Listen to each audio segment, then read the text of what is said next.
Good morning everyone.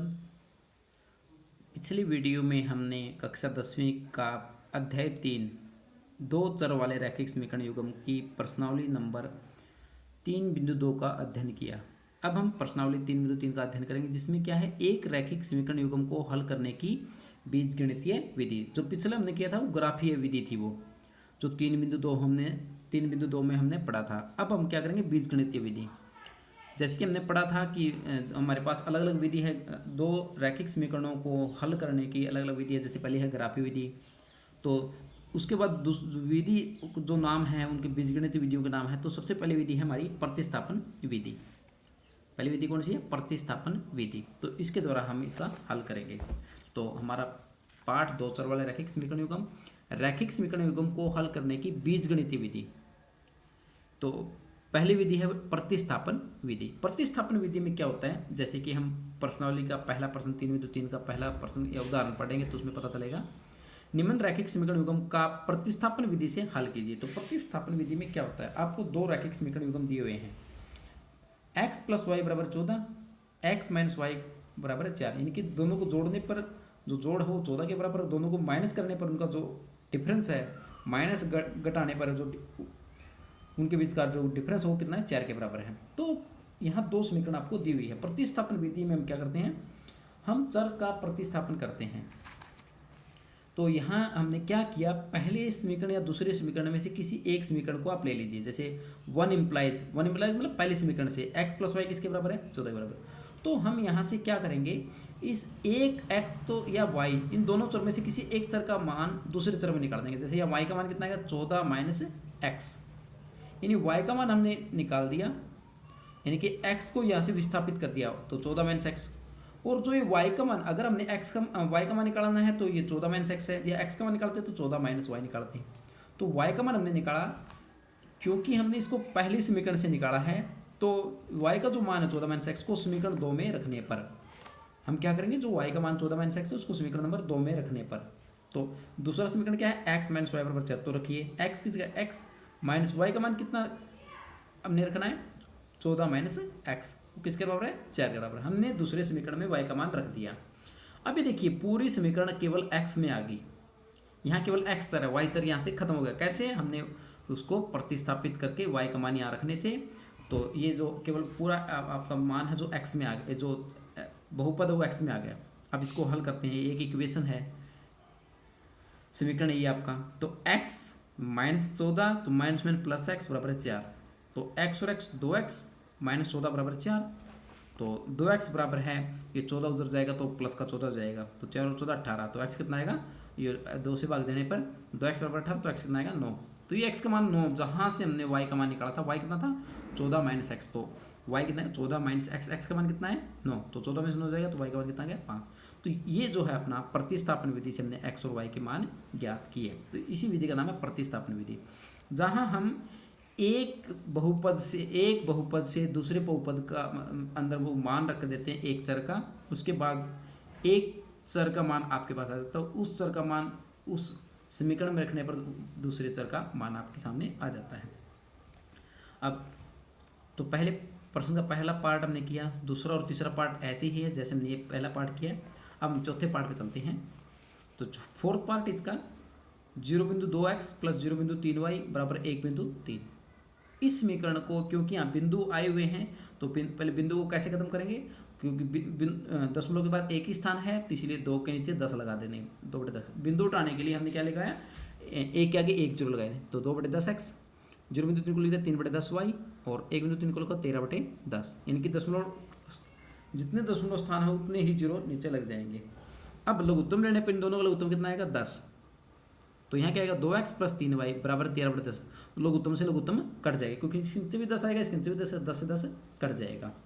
तो यहाँ क्या हो जाएगा, 2x + 3y = 13, या 10 को उधर गुणा में लेके जाएंगे तो 10 से 10 कट जाएगा। तो 2x + 3y = 13। ये पहला समीकरण आपका आ गया। दूसरी समीकरण है 0.4x + 0.5y = 2.3। इसको भी बटे में लिखा 4/10x + 5/10y = 23/10। तो 4x + 5y 10 लघुत्तम लेने पर जो लघुत्तम उधर जाएगा तो गुणा में 10 जैसे ही करोगे 10 से 10 कट के तो 23 के बराबर आ जाएगा ये। तो दूसरी समीकरण आ गई 4x + 5y = 23। तो हमारे पास दो रैखिक समीकरण है, इनको हमने प्रतिस्थापन विधि से हल करना है। तो जैसे हमने सीखा था, किसी भी एक समीकरण को आप ले लीजिए। तो पहले समीकरण हमने लिखा, तो उसमें क्या दिया हुआ है, 2x + 3y = 13। तो हम एक चर का मान निकालेंगे दूसरे चर में। तो 3y कितना आ गया, 13 - 2x। तो y का मान कितना आएगा, y का जो मान आएगा वो किसके बराबर आएगा, 13 - 2x, क्योंकि y का गुणम 3 है तो भाग में चला जाएगा। तो 13 - 2x बटे 3। पहले समीकरण से हमने y का जो मान है वो x चर में क्या निकाल दिया, 13 - 2x बटे 3 को समीकरण 2 में रखने पर, क्योंकि समीकरण 1 से हमने इसको निकाला है, रखें कहाँ, अगर समीकरण 1 से x या y का मान निकालोगे तो 2 में रखोगे, अगर 2 से निकालोगे तो 1 में रखोगे। तो 2 में रखने पर y का मान कितना है, 13 - 2x बटे 3। तो दूसरा समीकरण आपका है 4x + 5y = 23। ये आपका दूसरा समीकरण है। तो 4x + 5 गुणा y का मान कितना है, 13 - 2x बटे 3 = 23 के बराबर। लघुत्तम लेने पर अब यहाँ 4x के नीचे 1 है, इसके नीचे 3 है, तो दोनों का लघुत्तम कितना आएगा, 3। तो 1 1 = 1, 1 2 = 2, 1 3 = 3, 1 तिया 3, तो 4 को 3 से गुणा किया तो 4 3 12x प्लस 3 एकम 3, तो 1 पे जाएगा, तो 1 को इससे गुणा, तो 5 एकम 5, 5 को अंदर ब्रैकेट में लेके जाएंगे, 5 13 पंजे 65 और 5 दूनी -10 = 23। तो 12x में से 10x जाएगा तो 2x प्लस 65 बराबर है 23 गुणा, ये 3 गुणा में चला जाएगा, तो 23 तिया 69, 69। तो 2x बराबर है 69 - 65, तो ये किसके बराबर, 4 के बराबर आएगा। तो x का बराबर आएगा 4 बटे, क्योंकि 2 भाग में चला जाएगा तो x का मान आएगा 4 बटे 2, यानी कि 2 का, यानी x का मान हमने कितना निकाला, 2। ये मान x का मान y में रख देने पर y किसके बराबर था, 13 - 2x बटे 3। तो x का मान कितना रख दिया, 2। जब हमने उसको प्रतिस्थापित किया था x को, तो y 13 - 2x, x का मान कितना, 2 बटे 3। तो 13 2 दूनी 4 बटे 3, तो 13 में 4 गया 9 बटे 3, तो y का मान कितना आ गया आपका, तो y का मान इस बराबर आ गया, y बराबर है 3। अब इसी का पार्ट नंबर 5 हम पढ़ेंगे, जिसमें वर्गमूल में आपको संख्या दी हुई है, वर्गमूल 2x + वर्गमूल 3y = 0। दूसरे है वर्गमूल 3x + वर्गमूल 8y = 0। ये 2 समीकरण है। तो जैसे हम जानते हैं, या तो पहले समीकरण से या दूसरे समीकरण से एक चर का मान निकालेंगे। तो वर्गमूल 2x + वर्गमूल 3y = 0, पहले समीकरण को हमने लिया। तो वर्गमूल 3y बराबर है -वर्गमूल 2x, इसको विस्थापित किया हमने, तो y का मान कितना आएगा, क्योंकि y की गुणा में वर्गमूल 3 है तो कहाँ जाएगा, भाग में, तो y का मान आएगा -वर्गमूल 2 बटे वर्गमूल 3x। ये जो y का मान है हमने चर पहली समीकरण से निकाला, इसको दूसरी समीकरण में रख देने पर, तो y का जो मान है -वर्गमूल 2 बटे वर्गमूल 3, x को 2 में रखने पर, तो वर्गमूल 3x दूसरा समीकरण, -वर्गमूल 8 गुणा y का मान कितना है, वर्गमूल 2 बटे वर्गमूल 3x और -7 में है, बराबर है 0। इसको हल करने पर वर्गमूल 3x प्लस, क्योंकि माइनस की माइनस से गुणा करेंगे तो प्लस, वर्गमूल 8 को वर्गमूल 2 से गुणा करके 8 दूनी 16, एक वर्गमूल बन जाएगा वर्गमूल 16 बटे वर्गमूल 3x। अब एक इसके नीचे 1 है, इसके नीचे वर्गमूल 3, तो इन दोनों का लघुत्तम कितना है, वर्गमूल 3। एक इस पे जाएगा वर्गमूल 3 पे, वर्गमूल 3 के वर्गमूल 3x से गुणा 3x।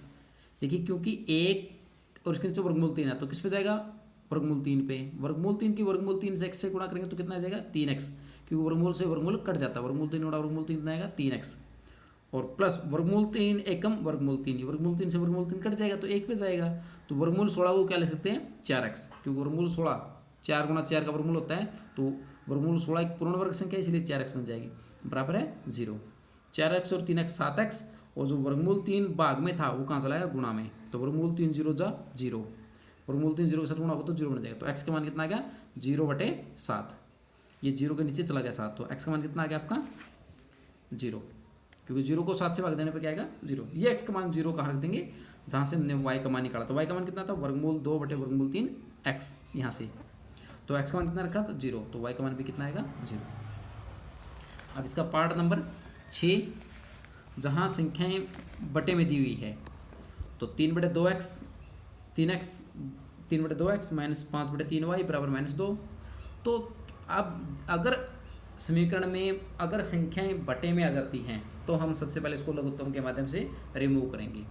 तो 2 का और 3 का लघुत्तम कितना आएगा, 6, तो 2 का पढ़ा 6 तक पढ़ेंगे, तो 2 एकम 2, 2 दूनी 4, 2 तिये 6, तो 3 पे जाएगा, तो 3 तिये 9x, माइनस बीच में माइनस चिन्ह है, 3 दूनी 6, तो 5 दूनी 10y बराबर है -2, ऐसे कैसे, तो 9x - 10y, और 6 भाग में है तो बराबर के जब उधर जाएगा तो गुणा में चला जाएगा, तो 6 दूनी -12। तो ये पहली समीकरण आपने 9x - 10y -12 बराबर है, ये पहली समीकरण आपकी है। दूसरी समीकरण है x/3 प्लस y/2 बराबर 13/6। तो दोनों को तुम 3 और 2 का कितना आएगा 6, तो 3 दूनी 6, तो 2 एकम 2x प्लस 2 तिये 6, तो 3y बराबर है 13/6। तो 6 गुणा में तो भाग में जाएगा, भाग में है तो गुणा में जाएगा, तो 13/6 गुणा 6, 6 से 6 कट जाएगा, तो 2x प्लस 3y बराबर 13।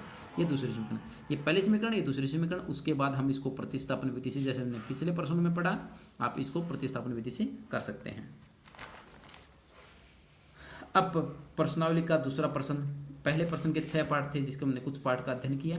अब प्रश्न नंबर 2 है 2x प्लस 3y बराबर 11 और 2x माइनस 4y बराबर माइनस 24 का हल कीजिए। अब हल करने की कितनी विधियां हम सीख चुके हैं, ग्राफ विधि और बीजगणितीय विधि में प्रतिस्थापन विधि। तो हम पहली समीकरण है 2x प्लस 3y बराबर 11 और दूसरी है 2x माइनस 4y बराबर माइनस 24। पहले इसका क्या निकालेंगे, हल ज्ञात करेंगे। तो पहली समीकरण से 2x प्लस 3y बराबर 11, तो 3y कितना आएगा 11 माइनस 2x, इसको प्रतिस्थापित किया तो y का मान कितना आएगा 11 माइनस 2x बटे 3। अब हम क्या करते हैं, क्योंकि पहले समीकरण से y का मान हमने x में निकाल दिया, इसको समीकरण नंबर 2 में रखने पर, तो 2x माइनस 4 गुणा y का मान कितना है 11 माइनस 2x बटे 3 बराबर है माइनस 24।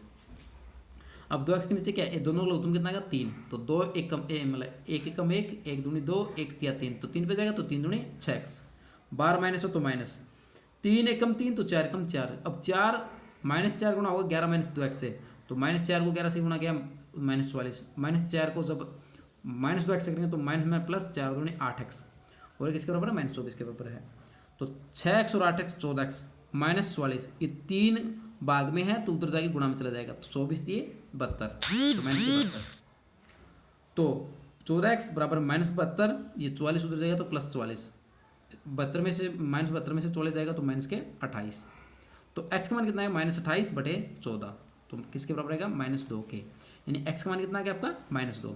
अब ये x का मान माइनस 2 y में रख देते हैं, तो y का मान कितना था 11 माइनस 2x बटे 3, तो x का मान कितना है माइनस 2, तो 11 2 दूनी प्लस का 4 बटे 3, 11 और 4 15 बटे 3, यानी कि y का मान कितना आ गया 5। यानी इन दोनों समीकरणों को हल करने पर x का मान और y का मान हमने निकाल दिया। अब उसके बाद क्या करें, और इसमें m का मान ज्ञात कीजिए, यानी कि इनको हल करने के बाद उसके बाद हम क्या करना है, हमें m का मान ज्ञात करना है, जिसके लिए जो y है वो mx प्लस 3 के बराबर हो, यानी x और y का मान यहाँ पे हम प्रयोग कर दें, क्योंकि इन दोनों से x y का मान निकाल दिया और हमने m का मान निकालने के लिए ये समीकरण इसके बराबर लेकर, ये इस समीकरण से हमने m का मान निकालना है।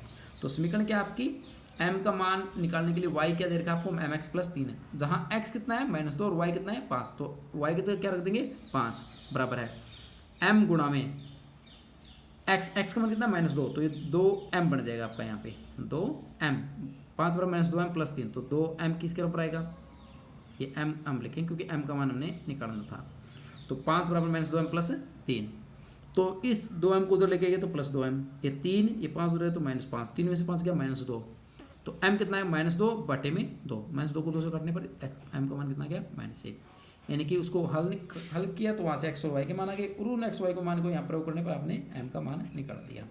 तो ये प्रश्नावली का दूसरा प्रश्न हमने पढ़ा। आज के लिए इतना ही, धन्यवाद।